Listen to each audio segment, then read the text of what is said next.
Hi, Sagittarius. I'm Jamie of Pandora Astrology, and with me is. Julia Mijas joining in from San Francisco today. And welcome to Pandora Astrology's monthly horoscope for you for January of 2020. Now, as a carryover from last month, there's a lot of activity in your second house of finances and possessions. And over the course of the month, these things are generally going to move over into your third house of communication and your immediate environment.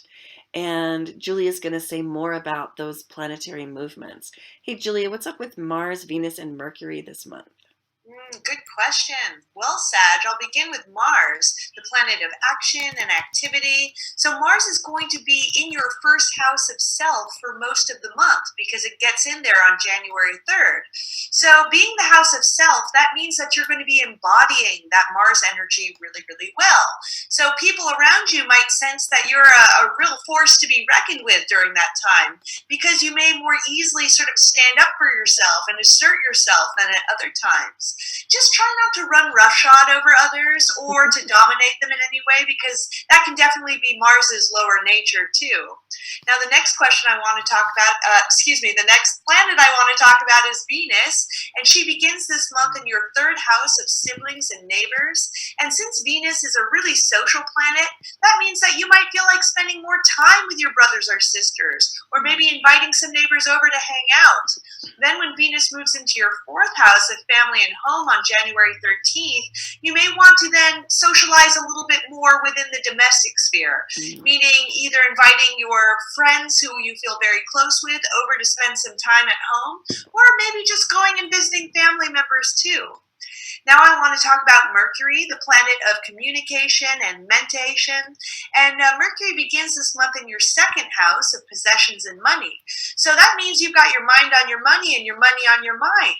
So you could be strategizing ways to maybe expand business, to make more income, for example. Then Mercury moves into the third house of communication on January 16th, where it's really, really strong there. And that's a great transit for any type of writing or public speaking that you might have to do. And it's also a good time to learn something new, like some computer software or maybe a new language. And the last planet I want to talk about is the Sun. And the Sun begins this month in your second house. Again, that's the house of money, but it's also known as the house of values too. So you could be identifying more with your personal values. And then when the Sun moves into the third house on January 20th, that's also the house of your local surroundings, you could be spending more time sort of out and about in your neighborhood. And that could mean running more errands or visiting a local park or beach. And what else are you seeing this month with the moons and things like that, Jamie? January 10th is a really interesting day. There's a lot going on it, including a lunar eclipse with the moon in Cancer and a Mercury, what I like to call a greater Epiphany day. That means that Mercury, which is now moving direct and forward, catches up with the Sun and they meet in a burst of insight. So it's a great time for beginning new projects, whether they are organizational in nature or creative. It's a really great time for beginning writing projects with every positive expectation that things will move forward at a good momentum and find a good completion. So that's really nice to be able to report. And yes, it coincides with a lunar eclipse. Now, a lunar eclipse is going to be a pretty emotional time, which is interesting because the moon has to do with emotion. It's in its own sign of Cancer, which is very emotional. And then opposite to it, we have the Sun and Mercury and a bunch of things here in stoic, tough Capricorn. And Mercury's placement here in Capricorn brings up a lot of a sort of a rational arguments for why you shouldn't feel the way you do. So there's a real tug of war going on here.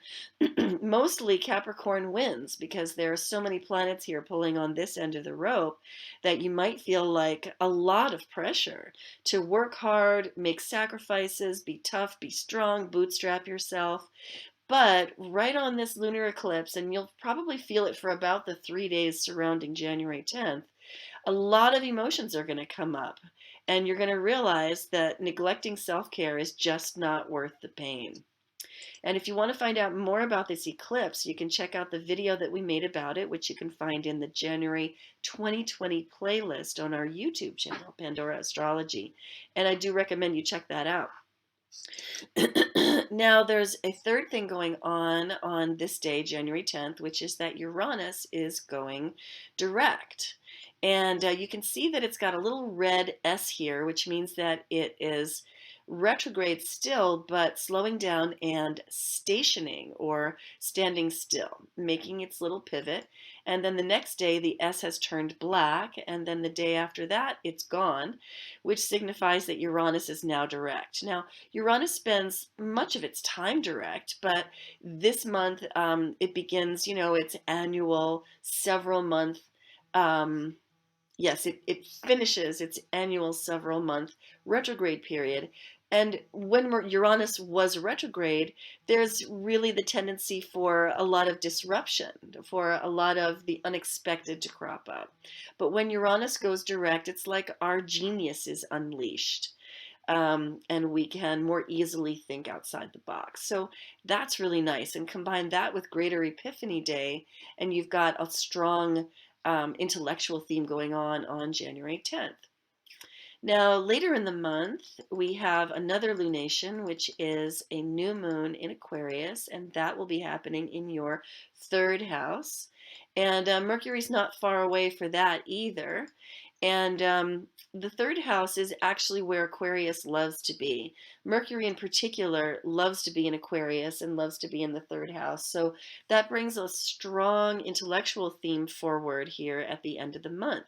So if, as Julia was mentioning, if you want to learn anything, if you want to stimulate your mind, the end of the month is really the time to do that. And a new moon is all about beginnings. It's all about planting seeds. And it's still dark at night because the moon is too small to be shedding a lot of light, but it's in that darkness that things can grow. So planting new seeds for intellectual projects would really be recommended under this new moon. And that's happening on January 24th. Now, Sagittarius, if you were thinking of a reading and you have missed a birthday reading, it's not too late.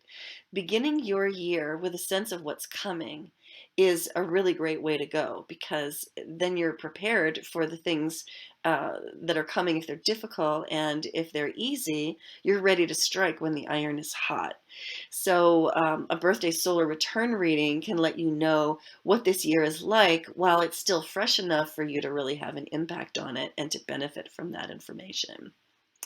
And that's all we have for you today, Sagittarius. I hope you enjoyed it as much as we enjoyed making it for you.